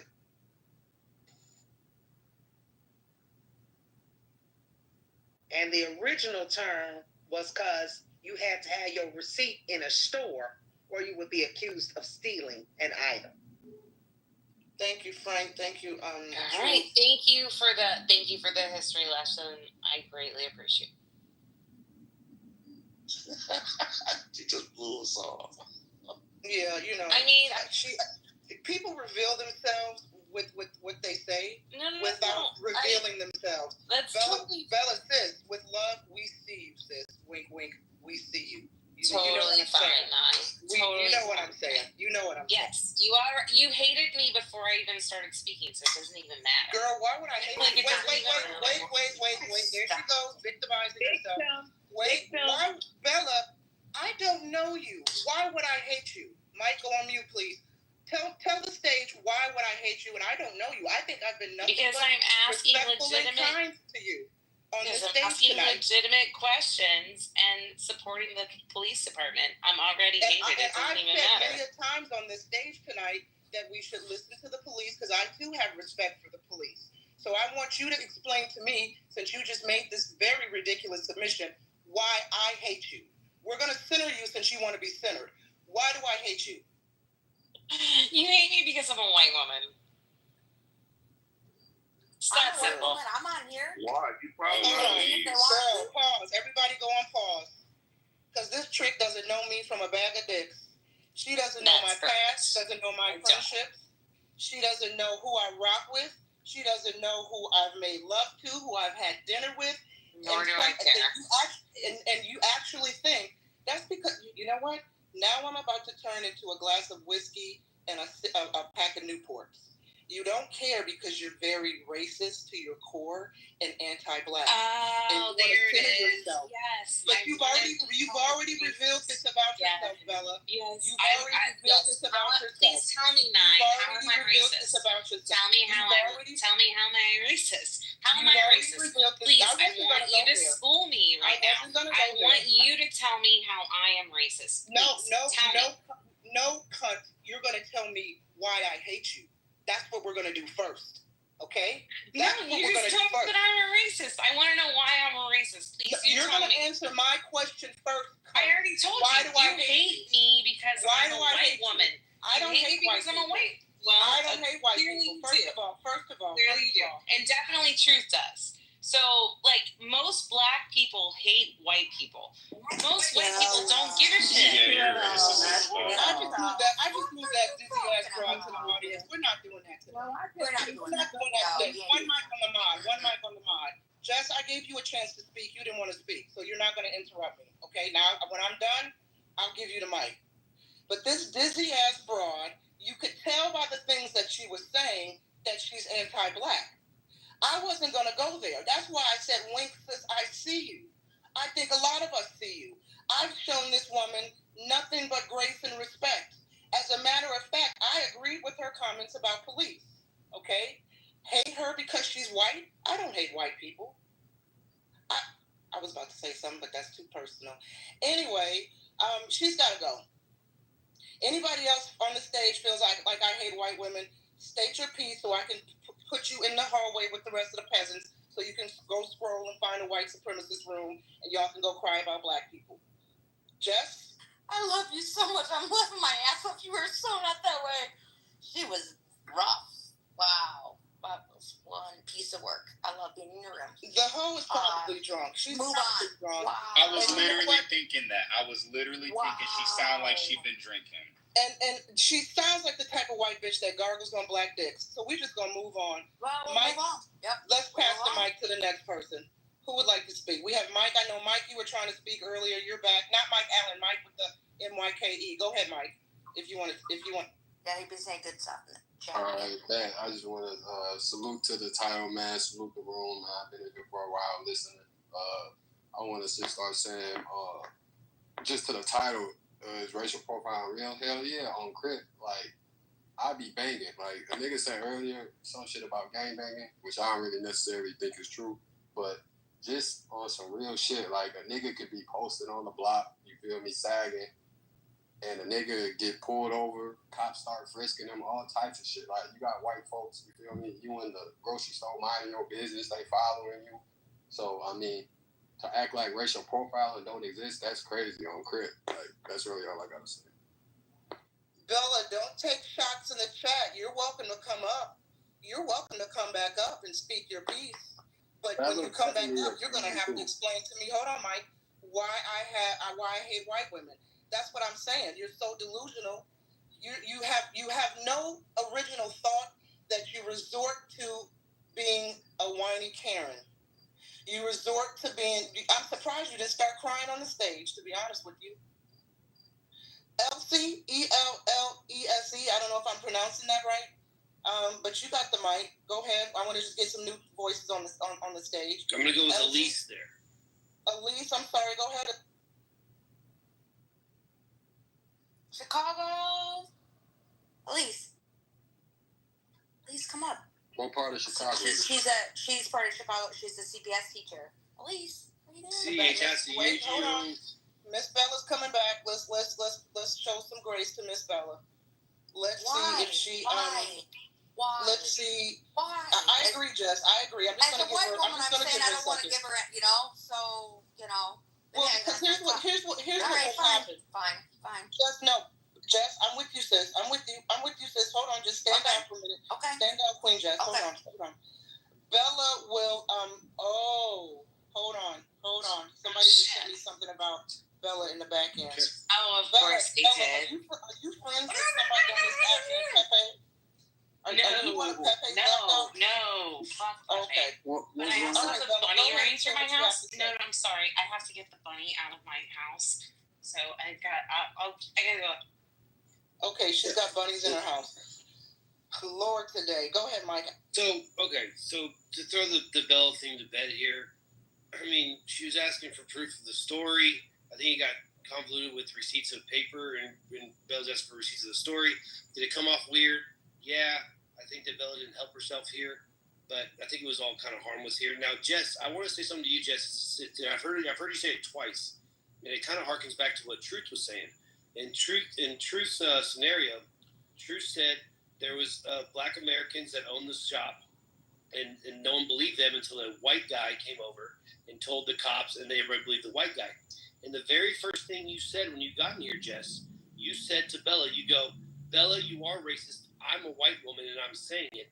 And then I heard you say it again. You go, as a white woman. So I think that a lot of y'all need to be wary of people like, I think Jess is the most harmful people to the Black community, people like Jess, because basically what Jess did inadvertently was basically saying, guys, I'm the white woman, so my voice speaks louder than everybody else, and I'm calling Bella racist, so now believe me because I'm the white woman and I'm saying it. And I think, Jess, you're inadvertently not understanding what you're really doing here. You're basically saying, Jess, you're basically saying that because you're a white woman, you have the authority over everyone else to call someone else racist, and it kind of came off kind of weird here. I didn't really understand that whole part of it, but we'll move on from all of it. I mean, it doesn't really matter. I think that what we're missing in this whole conversation is Bella's initial claim was that not all cops are bad. Do I think cops get a bad rap? Yeah, I think cops get a bad rap. I think that every single person on this panel, if shit hit the fan, like if we're in our home and someone's breaking our fucking home, or if we're somewhere with our family and some shit's going down, I think every single one of us would call 911. We would all call the cops to come help us. Every single one of us. So I don't think you know that. That's cap, brother. Don't be saying that. That's what I'm saying. That's cap. So if someone's breaking into your home, you wouldn't call 911? No, I'm calling the Crips. You're calling the Crips? Yes, sir. Okay. So, well, that's actually serendipitous of you here, because E, I wanted to ask you a question, E. Earlier you mentioned about, and these are your words, so don't hold me to this. You said the most traumatized people, and I agree with you. The most traumatized people are gangbangers and cops, I think is what you said. Bro, stop speaking on gangbangers, bro. That shit not true, bro. Y'all steady speaking on gangbangers like y'all. Bro, he said this, dude. Right, I'm just saying, you saying gangbangers and cops like you a gangbanger, bro. I'm a real life Crip, nigga. You speaking on us, like, stop speaking on us like that, bro. Real talk. You don't So, know. Bro, whatever, Mike, I would put you through a fucking. I mean, y'all steady. So E. Let's have one mic on Mike. Hold on, gentlemen. One mic on Mike Allen. Let him land, and then you guys can respond. Let's let Mike Allen land. Go. So anyway, so E, and again, I don't want to misquote you here. I think, and I agree with you. The most traumatized people are gang. You use the word, not me. Gangbangers and cops. I'm not misquoting you, right? Correct. Okay, so you use that word. So now I just want to ask you a hypothetical situation. Let's say, because this is going to harken back to the whole ID thing. Let's say you're walking down the street, and again, these are your words. Let's say you're walking down the street, and two gangbangers walk up to you. Now, I don't know your name, and I don't want you to give anybody your name, but you have an E right there, so let's just say your name's Eric. And two gangbangers walk up to you, they're like, hey, man, I know who you the fuck are. You're that fucking dude, Kyle. You're fucking Kyle, bro. You fucking did something to a friend of mine. I'm going to fucking kill you, bro, Kyle. And you're like, bro, I'm not Kyle. And they're like, yeah, you are. You're fucking Kyle, bro. Prove you're not Kyle. Let me see your ID. Would you give an ID to the gangbangers to prove you're not Kyle? So before I answer that, I do kind of want to understand what exactly, because obviously a gangbanger and a cop are two completely different sides of a coin. And I don't think that somebody's going to walk up to. I don't know. I just don't feel like you're giving. Do you believe the gang? Do you believe that? Okay, I'll ask you this. Do you believe the gangbangers are violating your rights by asking you to prove you're not the guy Kyle? I think that the streets is very different from a situation when you're encountering police, because if you're, and first of all, if I'm in the streets and I'm in some shit like that, I know what comes with the territory of it. So, like, if I'm getting pressed about something like that, then I don't have a right to then ask to request protocol. We don't have a constitution for the streets. We have so these are. I just don't feel like this is I think it's a false equivalency in terms of what you're comparing it to. We have a constitution for our government, and we have the right to hold police officers to a standard that they're legally supposed to enforce. And I don't have to pay out of my taxes to fund gangbangers. So, like, that's just I don't see how the comparison that you're making holds any water. I kind of want to understand where you're going with it, but like, you're walking down the street and the cop walks up to you like, hey, you fit the description of a suspect that's named Josh, and you're like, yeah, I'm not Josh, dude. And the cop's like, well, let me see your ID so I know you're not Josh. You'd be like, well, fuck you, cop. I'm not, just it's violation of my rights. But if the gangbangers walk up to you and they're like, hey, dude, I know who you are. You look like this dude Kyle that fucking I have beef with. And you're like, bro, I'm not Kyle. And the gangbanger's like, well, let me see your ID. I bet you pull out your ID, you show the gangbanger, you're like, dude, I'm not Kyle, bro. Here. Well, a gangbanger would never ask you for an ID. That's correct. Just to be real, a gangbanger would never ask you for an ID. And if they really thought that I was some nigga who really did some shit that I wasn't supposed to do, I'd probably be dead before I could really even explain myself. You know? So just I don't. That's a non-answer. I get what you're saying. It's not a non-answer. I feel like it's a false. And I'm pass it right back to you. In your defense, it's a trap question. I feel like it's a false. I'm being a dick. It's a trap question. Well, I feel like it's a false equivalency in that sense, because obviously I'm going to deal with a situation in the streets very different than I'm going to deal with a situation with the police officer. And Mike, just out of respect to you, brother, I just wanted to clarify something that I said when I said that gangbangers and police officers are the most traumatized people. What I'm really saying is that people who are caught up or people who are in gangs, at the end of the day, they see a lot more shit than the average person is ever gonna see. They got people, you say your crib, you know what I mean? No hate on you. People who are in that type of lifestyle, they're gonna see shit that other people haven't seen. You got ops very likely if you're involved in shit like that. Fair, so yeah, that's obviously that shit is gonna change the way you look at shit. If you go to certain places, I imagine when you go out to a bar or a club or something, you're looking out for shit that the average person ain't necessarily looking out for. You're looking out to see that if somebody, is either somebody's looking for you or somebody's hunting you or some type of thing. So when I say that gangbangers and cops are the most traumatized demographics, I'm not saying it as an insult at all. I'm saying that they go through the most life-threatening situations on a regular basis. So I just wanted to all right, brother. That's very okay, hold on, one mic. Please, one mic. Probably. That was a solid answer, brother. Hold on. See? Hold on, see. Whoever moved her, thank you, because I don't understand what's going on. Or maybe she moved herself. people come up loud and mic and loud and proud and wrong on the mic, and we can't hear. We don't know what's going on. It's 12:03 my time. It might be time for some of y'all to take your meds, just in case you're not looking at the clock. Go ahead, MYKE, Mike. All right, I just want to say I appreciate that brother clarifying, man, because you feel me. It's always a bad look or a bad representation on gangbangers, man. That shit not always true. And like y'all said earlier, if a nigga had to call the police, or who I was gonna call, I'm gonna call the Crips, because at the end of the day, I know they gonna have my back regardless. Why would I call the police? And they gonna fuck around and arrest me. They gonna start harassing me. That shit dumb. I'm gonna call the Crips. We got guns. We got everything we need. Thank you, Mike. Okay, for those in the room that aren't Crips, that's why we have police. I really want to move on from this Brother, game you talk. a Karen on my mama. I want to move on from the game talk, okay? Because I don't want no smoke with the Crips, the Bloods, the BLM. I don't want no smoke. I've already been cursed out twice by Crip on this game. Why? We're not doing it tonight. Okay? We're not doing it tonight. I'm done fighting with thugs. Okay? But we're not so we're done with the gangs. Leave the gang members alone. Y'all better go hire a gang member for protection. Point blank, period.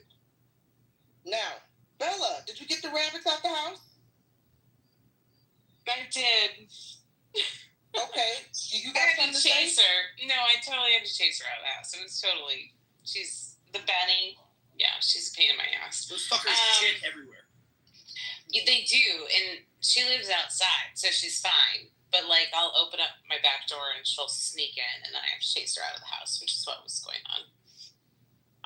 She's Mike, I'm not sweet. scared of Crips. I'll put you through a fucking wall. You scared, nigga. Drop your location then, nigga. I'll pull up on you, nigga. Or I'll drop my location, Hold on. nigga. We're not going to do this. A space opportunity. And tell Mike Mike and Mike. Y'all can't be here. What are you fucking from the fucking nigga? Drop your location, nigga. I'll slap this. Here we go. I'll drop my location. Here we go. I keep telling y'all. But he better stop playing with. I'll put you through a fucking wall. I'm not no motherfucker. Okay, all right. I'm not no motherfucker. I need a gang to fucking back me up, bro. I got nobody. Okay.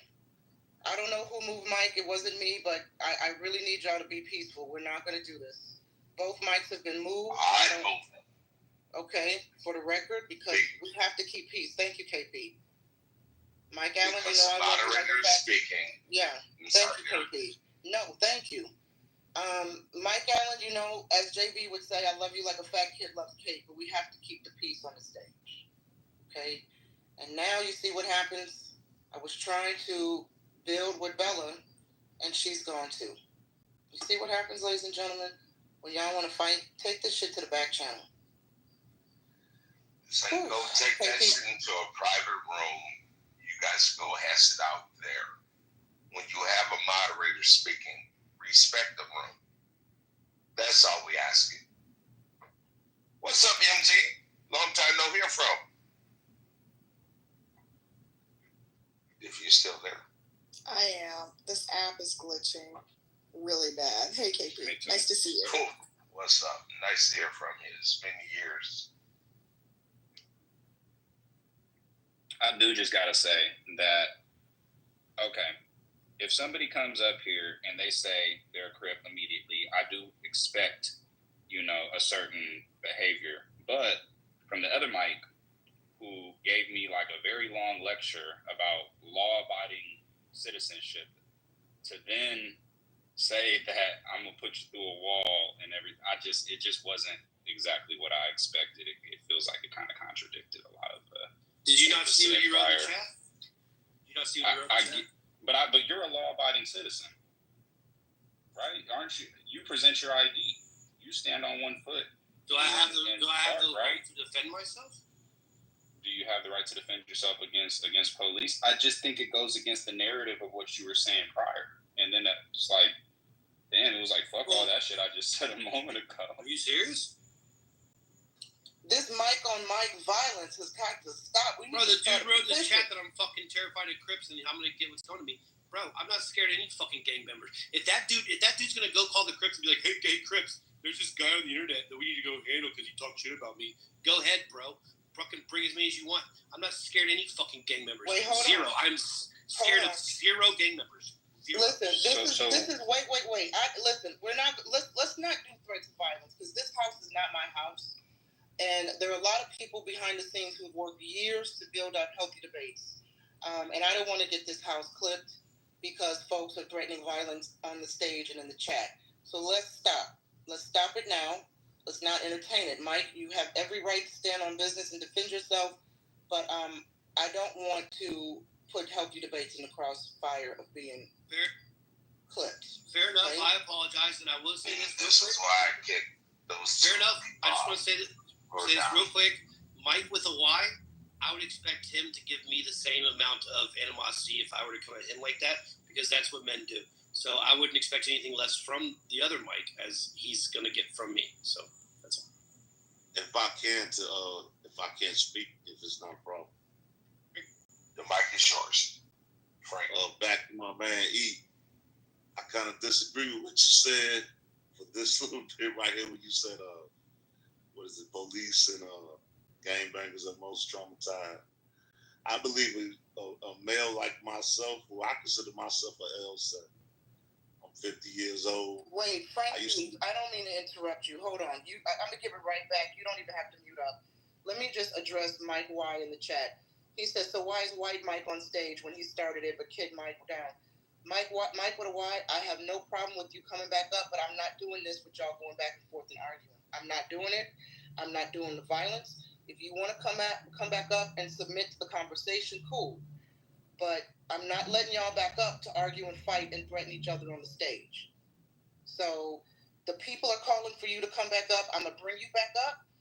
But the minute y'all start arguing again, you're going back down. So if you want to come up, raise your hand. Go. I just wanted to say, I'm 50 years old, been married for over 25 years. But when I was living in Chicago, which is very gang orientated, I used to run with a certain clan, and so when my man Mike had spoke on that, I know I was out west for a particular time. Me and some homies, and the way we were confronted about were we from the area, from the neighborhood, that question gets asked a little bit different than how it's being explained up here. And the reason why I say I'm the most traumatized being an L7 married man, God bless, I found my wife, is because when I come out my door, and this is no disrespect to my man Mike, because I'm not saying his character is built like that, but I know, because I live in North Carolina now, a lot of young kids gangbanging, they claiming something. But when I come out my door, I got to worry about their attitudes, because they flagging whatever they flagging on. I got to worry about the simple-minded police officer. And then on top of that, I got to worry about these scary ass, because my wife has been through 2 incidents that she's told me about. These scary ass white boys come riding through screaming nigga.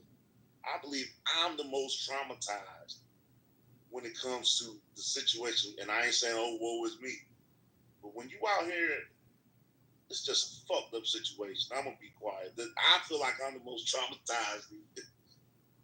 Nah, I'm not discounting that. The only thing I'm saying is, like, especially in Chicago, I know Chicago has like some of the highest crime anywhere you're gonna find. So, there's all types of innocent people who get caught in the crossfire. I'm not discounting your experience at all. The only thing I'm saying when I say that gangbangers get it pretty bad is because if you are in that lifestyle, man, there's a difference between being caught in the crossfire and being actively targeted by it. So all I'm saying is that they see stuff at a disproportionate rate, than an average human being is going to see, and it's going to cause, some hypervigilance and some bad dreams and a paranoia, and like it changes people. You know what I mean? So that's the only thing I'm saying. I'm not discounting your experience. NY, can I say something? NY. Sure, and then we're going to go to Frank, probably you had to battle with GDs, OGs. You had to deal with 50 Lou's. It was so much shit back in our day. You had to deal with all this shit. We was inner fighting. It was crazy as hell. So I get Frankie B. Okay, so hold on. I ain't had nobody call me Frankie B in a minute. So wait, we're gonna go to let Mike speak, and then I see Elmo's on the stage, so we're gonna let Elmo go too. So go ahead, Mike. All right, I just want to say, like, it really bothers me about how people really view gang members and Crips and shit. Like, me personally, I have a whole college education. Like, I graduated from college and everything, bro. The streets honestly saved me, bro. Like, so to hear people always just having a negative image, a negative opinion on gangbangers and all, they just be so scared of gangbangers, bro. That shit crazy. Like, because to be honest, if it wasn't for the Crips, I would probably be dead right now. I'll probably be in jail. I don't know where I would be, bro. The white people ain't give a shit about me. The police ain't give a shit about me. The Crips took me in. So at the end of the day, I'm not tolerating no disrespect from nobody, bro. You ain't finna disrespect no gangbangers. You're not finna disrespect the Crips. Because at the end of the day, y'all don't know them. Y'all honestly scared of them. But if y'all get to know them people for real, instead of judging them niggas, y'all see it differently on Crip. That's it. Thank you, Mike. That's why I say, listen, I've been on this app long enough to hear so-called members, and I say so-called because I don't know these people personally. I don't know if they're really gangbangers or not. If they proclaim to be, I believe them. And I've heard enough of them crash out, pull up, and in one instance, somebody got shot. So I want no smoke with the gang members. Okay? That's why, we have a brother on the app who is an alleged Crip, and he offers $300 package for protection. You got clubhouse beef, pay him $300, he will handle it. And I've got him on speed dial in case I have any problems. Thank you to the gang members for offering their services to protect ninjas. Go ahead. On with my woman, I can't talk. Okay, no problem. Guys, go ahead, KP. Yeah.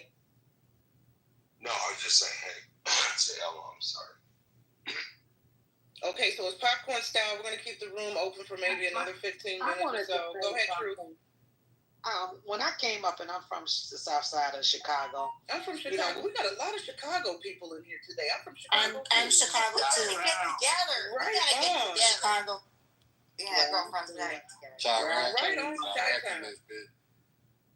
In a banger and someone who is a member of a gang, they're totally different things. So when we talk about someone who's a banger, hint, quote unquote, banging, that's different than I know. There was in my old neighborhood, and I stayed off 75th and Emerald. My dad did.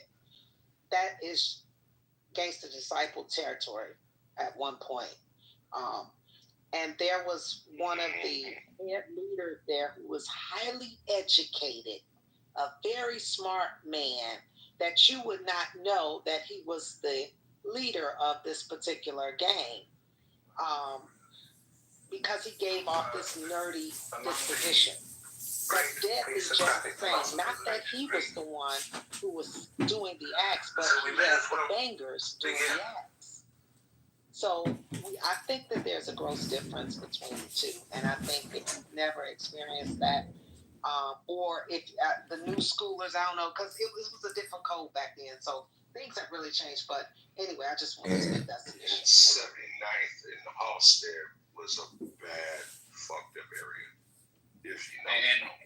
And not to continually bash on her, Bella, when she was here, but I think that's why I didn't resonate very well with a lot of the shit that she's saying, is because what it sounds like is somebody who has really no cultural knowledge whatsoever and is just making comments about a myriad of different subjects without actually not even caring to try to understand or to listen, just assuming that because the perspective differs from her morals or differs from her lived experience, that must be ignorant. And I think that's why it came off so offensive.